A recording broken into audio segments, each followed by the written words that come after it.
কেন্দ্র সরকার পরিবেশকে নির্মূল রাখার লক্ষ্যে 15 বছরের পুরনো সমস্ত যানবাহন রাস্তা থেকে তুলে নেওয়ার সিদ্ধান্ত গ্রহণ করেছে। রাজ্য সরকার ও কেন্দ্র সরকারের সিদ্ধান্ত অনুযায়ী মন্ত্রিসভায় এই বিষয়ে সিদ্ধান্ত গ্রহণ করেছে।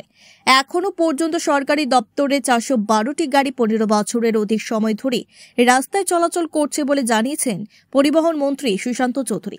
এসব গাড়ির ধোঁয়া পরিবেশ সুরক্ষার ক্ষেত্রে খুবই বিপজ্জনক। পরিবেশকে নির্মূল রাখার লক্ষ্যে সরকারি এসব গাড়ি রাস্তা থেকে তুলে নেওয়া হবে বলে জানিয়েছেন দপ্তরের মন্ত্রী। এসব নিয়ে বিস্তারিত আলোচনার জন্যই শুক্রবার আগরতলা প্রজ্ঞা ভবনে এ সংক্রান্ত বিষয় নিয়ে একদিনের কর্মশালার আয়োজন করা হয়।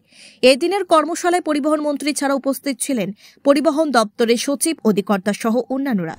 সারা দেশে আমাদের সরকার এই সিদ্ধান্ত গ্রহণ করেছে, ভারত সরকার মোদিজির নেতৃত্বে, যে পরিবেশকে নির্মল রাখতে গেলে গাড়ির যে ধোঁয়া, যে বিশেষ করে 15 বছরের বেশি যে গাড়িগুলোর বয়স, তার থেকে যে ধোঁয়া বের হয় সেটা পরিবেশকে ক্ষতি করে।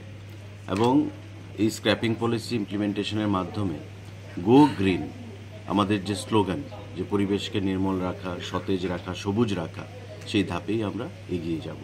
তো আজকে আমাদের রাজ্যেও ক্যাবিনেট ডিসিশন হয়েছে, গত ক্যাবিনেটের আগের ক্যাবিনেটে, এবং যে এস্টিমেশন, যে অনুমান করা গেছে, এখানে লাইন ডিপার্টমেন্টের বন্ধুরা আছেন, প্রায় 400-এর উপর গাড়ি, 412টার উপর সরকারি ভেহিকেল এমন অবস্থায় রয়েছে যেগুলো 15 বছরের বেশি সময় ধরে চলছে, এবং এগুলোকে ইমিডিয়েটলি স্ক্র্যাপিং করা সম্ভব। তো আজকে what is this scraping policy is all about, এই স্ক্র্যাপিং পলিসিটা কী, কেন এটাকে করা হবে, কেন উচিত করা, সে বিষয়ে দুটো সেশন হবে।